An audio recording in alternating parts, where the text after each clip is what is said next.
Hello students, welcome to दक्षिणा ई classroom. अपन यहाँ पे फंक्शन से रिलेटेड जो आपका असाइनमेंट था इस लेक्चर पे base, that is assignment number 7, इसको डिस्कस करने के लिए प्रेजेंट है। आइए स्टार्ट करते हैं अपना पहला क्वेश्चन। टोटल आपके पास 12 क्वेश्चंस दिए हुए थे। बेसिक रिप्रेजेंटेशन है, बहुत ज्यादा इसमें फंक्शंस के बारे में आपको पढ़ना नहीं है, जैसा कि मैं पहले भी आपको बता चुका हूँ। तो सबसे पहला क्वेश्चन अगर स्टार्ट करें तो फर्स्ट क्वेश्चन में आपके पास क्या दिया गया, which of the following relations are functions. ठीक है, give reasons if it is a function, determine its domain and range. तो आप देखिए इस चीज को कि अगर मैं फंक्शन का मुझे पता करना है तो क्या करूं मैं, सबसे अच्छी चीज क्या है मेरे पास कि अगर पॉसिबल है तो मैपिंग ही बना देता हूं। मैपिंग से मुझे आसानी से पता चल जाएगा कि कोई एक रिलेशन फंक्शन है या नहीं है। तो अब देखिए आप, अगर पहले वाले के लिए अगर हम बनाते हैं तो इसमें हमारे पास कुछ इस तरीके का है, set A to set B अगर मैं कहूं तो 2 5 8 11 14 17, 2 5 8 11 14 है ना, और भी दो एलिमेंट्स डाल दो इसमें, 11 14 17, ये सारे एलिमेंट सेट ए में है सपोज। और दूसरे सेट से क्या लिया जा रहा है, तो सब में 1 ही लिखा हुआ है, तो इधर सिर्फ एक चीज हमें दिख रही है 1। तो अगर आप देखिए तो ये बहुत सारे इस तरीके के रिलेशंस हमारे पास एस्टेब्लिश हो रहे हैं, ऐसा कुछ है। सभी के सभी 1 पे जाकर के फोकस हो रहे हैं। तो अगर इसका मतलब हम समझे तो हमने क्या बोला था, इस मैपिंग के अकॉर्डिंग क्या जरूरी था कि अगर फंक्शनल मैपिंग है तो क्या होगा, एक चीज की दो इमेजेस नहीं एग्जिस्ट करती, नहीं कर रही हैं, और कोई भी इधर खाली नहीं रहना चाहिए, कोई खाली भी नहीं है, इसका मतलब ये एक फंक्शन को रिप्रेजेंट कर रहा है, तो this will be a function. अगर ये फंक्शन है तो इसकी डोमेन क्या है भाई, ये डोमेन हो गई। रेंज क्या है, 1। ठीक है बात इतनी। सेकेंड पार्ट पे इसके आते हैं। सेकंड पार्ट में क्या है, इसी तरीके से देखिए 2 1 4 2 6 3 8 4 10 5 12 6 14 7। तो इसमें भी देखिए आप कि हमारे पास सेट ए से सेट बी है ना, सेट ए में हमारे पास एलिमेंट्स है 2 4 6 8 10 12 14, 2 4 6 8 10 12 14। ठीक है, ये हमारे पास एलिमेंट्स गिवन है। और इधर अगर हम देखें सेट बी के लिए, ये भी बड़ा बनाना पड़ेगा अपने को। सेट बी के लिए अगर देखा जाए तो सेट बी में हमारे पास कितने एलिमेंट्स हैं, सेट बी में वही सभी के करस्पॉन्डिंग 2 के लिए 1 है, 4 के लिए 2 है, 6 के लिए 3, 8 के लिए 4, 10 के लिए 5, 12 के लिए 6 और 14 के लिए 7। सभी कुछ इस तरीके से यूनिकली डिटरमाइन किए गए हैं। ठीक है, सभी यूनिकली कनेक्टेड है, 12 का 6 और 14 का 7। तो ये भी ऑफ कोर्स क्या है, एक फंक्शन का ही काम कर रहा है, जिसके लिए ये पूरा सेट जो है हमारा डोमेन है, और ये पूरी सेट हमारे लिए रेंज का काम कर रही है। थर्ड पार्ट पे आते हैं। थर्ड पार्ट में दिक्कत है। थर्ड पार्ट अगर आप देखिए यहीं पे डिस्कस कर लेता हूं, छोटा सा ही है। इसमें दिया गया है हमारे पास 1 1, ठीक है 2, तो 1 और 2 हमारे पास इधर होगा, ये हमारे पास इधर आएगा। ठीक है, इसमें हमारे लिए क्या क्या है, 3 है और 5 है, तो 1 3 1 5, 1 3 1 5, और 2 के लिए क्या है 2 5। अब देखिए आप एक का, अगर 1 का देखें तो 1 का एक से ज्यादा इमेज है, एक से ज्यादा इमेज है मतलब ये फंक्शन नहीं कहलाएगा। ठीक है, तो डोमेन रेंज डिफाइन ही नहीं करनी है। ये हमारा हो गया क्वेश्चन नंबर 1। क्वेश्चन नंबर 2 की बात करते हैं। Question number 2, find domain and range of the following sets. तो हमने डोमेन के लिए क्या बोला था, डोमेन का मतलब है कि भाई मैं x कौन सा रख सकता हूं, मतलब कुल मिला के हमें बस ये सोचना है कि कौन सा x रखते, सो दैट कि हमारे पास ऐसा ना हो जाए कि दिस एक्सप्रेशन इज अनडिफाइंड, ऐसी सिचुएशन ना आए। ठीक है, तो आप देखिए माइनस मॉड ऑफ x की बात की गई है, तो माइनस मॉड ऑफ x में अपन देखें, ठीक है, मॉड थोड़ा बहुत तो आइडिया आपको पहले से भी होगा। मॉड क्या होता है, मॉड के अंदर कोई भी क्वांटिटी रखो, मॉड 4 रखो तो वैल्यू 4 आएगी, मॉड ऑफ -4 रखो तो वो भी वैल्यू कितनी आएगी, 4 ही आएगी। क्या ये कभी अनडिफाइंड हो पाएगा क्या, नहीं, कुछ भी रखो अंदर से ओवरऑल वैल्यू कैसी होती जाएगी, मॉड x से पॉजिटिव वैल्यू निकलेगी, माइनस साइन से मल्टीप्लाई हो जाएगा तो हमेशा एक नेगेटिव वैल्यू देता रहेगा। तो इसलिए अगर हम इसके लिए कहें तो x जो है डोमेन, वो हमेशा ही कोई सा भी x रखा जा सकता है। तो डोमेन पार्ट के लिए कहें तो domain is x belongs to R। ठीक है, अच्छा अब डोमेन जब हमने कुछ भी रख दिया तो अब देखिए यहां से अगर मैं x कुछ भी रखता हूं तो मॉड x कैसा आएगा, पॉजिटिव, माइनस साइन से मल्टीप्लाई किया गया तो हमेशा एक्सप्रेशन कैसा होगा, नेगेटिव। तो रेंज की बात करें तो अब हमारे पास हमने पता कर लिया कि नेगेटिव है, इसको लिखना कैसे है, तो रेंज हमने कह सकते हैं x such that x is less than 0, ऐसा ही बोल दूं मैं, ये सभी को रिप्रेजेंट करेगा। 0 भी पॉसिबल है, अगर x की जगह 0 रख देते हो तो रिजल्ट कितना आएगा, 0 आएगा। सो x such that x less than और इक्वल टू 0, ये इसकी रेंज हो गई। थर्ड क्वेश्चन की बात करते हैं। थर्ड क्वेश्चन में हमारे पास एक फंक्शन दिया गया है 2x माइनस 5। हमें क्या करना है, write down the values of f0। कुछ नहीं, ये तो किसी को भी आता है। f0 माइनस 5 होगा। f ऑफ 7 कितना होगा, 7 into 2 minus 5 that is 9। f of minus 3 कितना होगा, तो माइनस 11। क्वेश्चन नंबर 4 की बात करते हैं। क्वेश्चन नंबर 4 में हमें क्या दिया गया, क्वेश्चन नंबर 4 में हमारे पास है एक f is equal to 9/5c plus 32। इसमें भी वैल्यू पुट करनी है, रख सकते हो जैसा पिछले पार्ट में था। f ऑफ 0 का मतलब कितना होगा, 9/5 इंटू 0 प्लस 32। तो ऑफ कोर्स ये वैल्यू कितनी है, 32। तो बहुत सिंपल सी बातें हैं।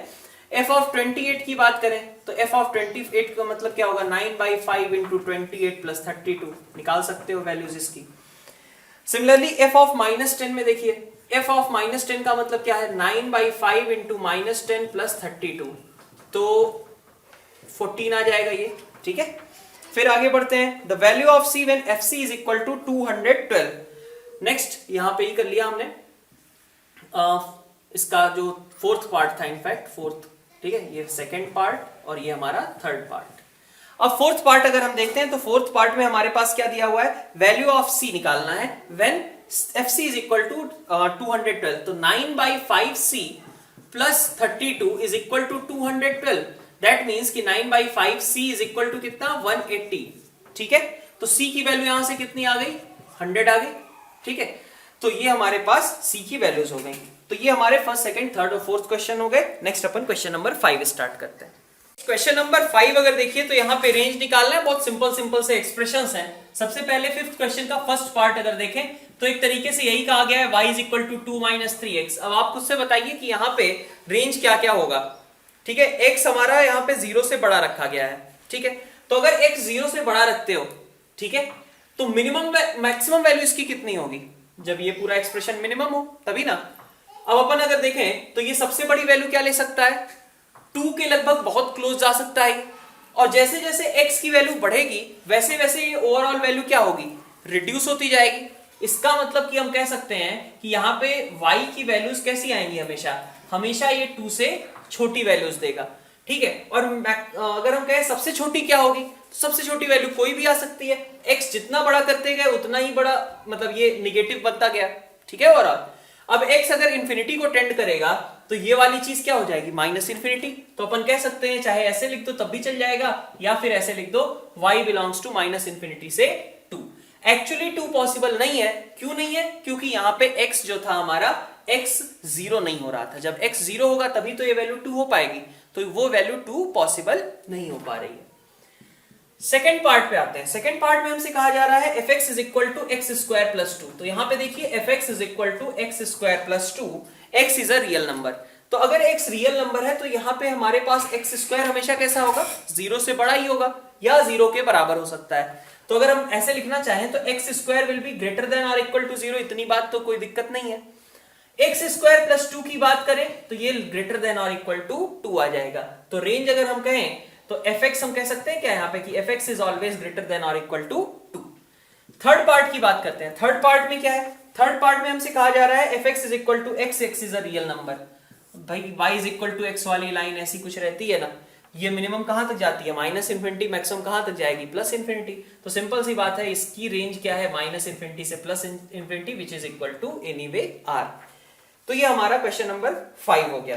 क्वेश्चन नंबर 6 में क्या कहा गया है, 6 में fx और gx हमारे पास दो फंक्शंस दिए गए हैं और उनमें प्रूफ करना है कि f is a function and g is not a function.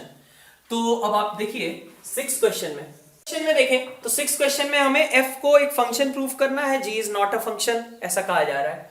तो कहां पे प्रॉब्लम क्रिएट हो रही है, अब तुम समझ सकते हो कि जब मैं f3 की बात कर रहा हूं तो मेरी दोनों डेफिनेशंस जो दी गई हैं वो 9 ही दे रही हैं, ठीक है। ऊपर वाली डेफिनेशन, नीचे वाली डेफिनेशन दोनों ही क्या दे रही हैं, 9 ही दे रही हैं। लेकिन जब मैं G3 की बात कर रहा हूं तो अब मेरे पास क्या हो रहा है, ऊपर वाली डेफिनेशन, सॉरी G2 की बात करूं तो G2 पे देखो ऊपर वाली डेफिनेशन क्या दे रही है, ऊपर वाली डेफिनेशन 4 दे रही है और नीचे वाली डेफिनेशन क्या दे रही है, 6 दे रही है। तो ऐसा हो गया ना कि एक ही एलिमेंट के दो इमेजेस एग्जिस्ट कर गए, 4 एंड 6। दैट मींस कि ये फंक्शन नहीं होगा, यहां पे ये फंक्शन होगा क्योंकि सभी के एक यूनिक इमेज एग्जिस्ट कर रही है। 7th क्वेश्चन में देखिए हमारे पास वैल्यू पुटिंग से रिलेटेड है क्वेश्चन। क्या कहा जा रहा है, f of 1.1 minus f1 upon 1.1 minus 1, ये करना है कैलकुलेट। तो f ऑफ 1.1 का मतलब क्या होगा, 1.21। ठीक है, 1.1 का स्क्वायर। f1 का मतलब क्या है, 1 डिवाइडेड बाई क्या है 0.1, तो 0.21 अपॉन 0.1 विच इज 2.1। ये हो गया हमारा आंसर। क्वेश्चन नंबर 8 की बात करें, डोमेन निकालनी है। अब डोमेन इस तरीके के एक्सप्रेशन में कहां पे दिक्कत आएगी, fx is equal to x square plus 2x plus 1 upon x square minus 8x plus 12। इसकी मैं फैक्टर्स लिख लेता हूं, x माइनस 6 x माइनस 2। ये बात ठीक है। अब देखिए, अगर मुझे इसके डोमेन निकालने हैं तो मुझे रिक्वायरमेंट क्या है, बस यही रिक्वायरमेंट है ना कि मेरा डिनोमिनेटर 0 ना हो, बाकी न्यूमरेटर में कुछ भी होता रहे, मेरे को क्या फर्क पड़ता है। तो अगर इसका डिनोमिनेटर 0 कब होगा, 6 पे और 2 पे। इसके अलावा मैं x को कुछ भी रख लूं, मुझे कोई प्रॉब्लम नहीं है। तो डोमेन की कंडीशन क्या थी कि x minus 6 into x minus 2, this denominator should not be equal to 0। That means कि x can take anything except 2 and 6। इस चीज को मैंने ऐसे रिप्रेजेंट कर दिया, कोई भी रियल नंबर x ले सकता है, किसको छोड़ करके, 2 एंड 6 को। 2 और 6 को नहीं लेना है, बाकी सारे एलिमेंट्स हम यहां पे ले सकते हैं। क्वेश्चन नंबर 9 देखिए। नाइन्थ क्वेश्चन में हमें क्या कहा जा रहा है, डोमेन रेंज निकालनी है अंडर रूट एक्स माइनस 1 की। तो एफ एक्स हमारा है under root x minus 1। X कैसा होगा भाई, रिक्वायरमेंट डोमेन के लिए क्या है कि एक्स माइनस 1 पॉजिटिव होना चाहिए, ठीक है, या फिर 0 के बराबर हो सकता है। तो इसके लिए अंडर रूट के अंदर की क्वांटिटी हमेशा पॉजिटिव होती है, यही वाला कंसेप्ट अपन यूज कर रहे हैं। तो एक्स कैसा होगा, ग्रेटर देन और इक्वल टू 1। 0 भी हो सकती है अंडर रूट के अंदर, ठीक है। अब जब तुम x की वैल्यू स्टार्ट करोगे, 1 रखोगे तो वैल्यू कितनी मिलेगी, 0, ठीक है। 1 से बड़ी कोई भी वैल्यू रखोगे, हमेशा रिजल्ट कैसा आता जाएगा, कुछ ना कुछ पॉजिटिव वैल्यूज लेता जाएगा, और ये वैल्यूज लगातार बढ़ती रहेंगी। x जितना बड़ा किया उतना बड़ा ये रिजल्ट आता रहेगा। तो अपन कहें अगर रेंज में, तो रेंज में हमारे पास रिजल्ट्स में क्या आएगा, 0 आएगा, ठीक है। बल्कि मैं ऐसे ही लिखता हूं, 0 से स्टार्ट करके ये इंफिनिटी तक, बल्कि 0 को हम इंक्लूड भी कर लेते हैं क्योंकि 0 एक्चुअली पॉसिबल है, जबकि x को हम 1 रखेंगे। और ये तो पता ही है कि भाई अंडर रूट का आउटकम हमेशा पॉजिटिव होता है। इस बैकग्राउंड के साथ अपन कह सकते हैं कि रेंज क्या आएगा, 0 क्लोज्ड है और इंफिनिटी तो ओपन रहेगा ही। तो 0 से इंफिनिटी तक का पूरा टर्म हमारे पास रेंज में यहां पे आएगा। नंबर 10 में देखिए, डोमेन के लिए क्या कंडीशन आएगी। तो फंक्शन तो बस यही दिया हुआ है, fx is equal to mod of x minus 1। तो अगर fx ये फंक्शन है तो इसका मतलब कि मॉड के अंदर की क्वांटिटी तो कुछ भी रख सकते हो, कोई प्रॉब्लम नहीं है। तो x कुछ भी हो सकता है। तो डोमेन की बात करें तो डोमेन ऑफ f, ठीक है, domain of f is equal to x belongs to r। Range की बात करूं तो रेंज में क्या होगा, रेंज में कुछ भी रख दो भाई। जब x कोई भी वैल्यू लेता है तो x माइनस 1 भी कोई भी वैल्यू लेता है, और जब मॉड निकालोगे तो वैल्यू कैसी मिलेगी, तुम्हें पॉजिटिव मिलेगी। इसका मतलब अगर मैं रेंज की बात करूं, ठीक है, तो रेंज इसकी क्या होगी, इसकी रेंज में, ठीक है, स्टार्ट कहां से होगा, 0 तो आएगा ना जब x को 1 रखोगे, तो मिनिमम वैल्यू 0, ठीक है, और कोई सा भी बड़ा से बड़ा नंबर यहां पे क्रिएट हो सकता है। इसलिए 0 से लेकर के इंफिनिटी तक का हर एक नंबर यहां पे एग्जिस्ट करेगा सॉल्यूशन के अंदर। अब क्वेश्चन नंबर 11 देखते हैं। क्वेश्चन नंबर 11 में क्या है, f एक फंक्शन दिया हुआ है और r into R determine the range of f, ठीक है। तो अब इसमें देखिए, इस तरीके के क्वेश्चन में हो सकता है अभी आपको इनिशियली थोड़ी दिक्कत हो, बट फंक्शंस जब चैप्टर हम पढ़ेंगे तो फिर ये सब क्वेश्चंस आपके सामने टिकेंगे नहीं, ठीक है। तो बहुत ही सिंपल सा क्वेश्चन है वैसे तो, बट अभी देखने में थोड़ा अजीब सा लगेगा। X square upon 1 plus x square, ठीक है, यही कहा जा रहा है ना, f of x is equal to I कहते हो, तो f ऑफ x हमारा इसके बराबर दिया गया है। इसको हम ऐसा लिख सकते हैं क्या, x square plus 1 minus 1 upon 1 plus x square. फिर से ब्रेक कर लिया, 1 plus x square upon 1 plus x square minus 1 upon 1 plus x square.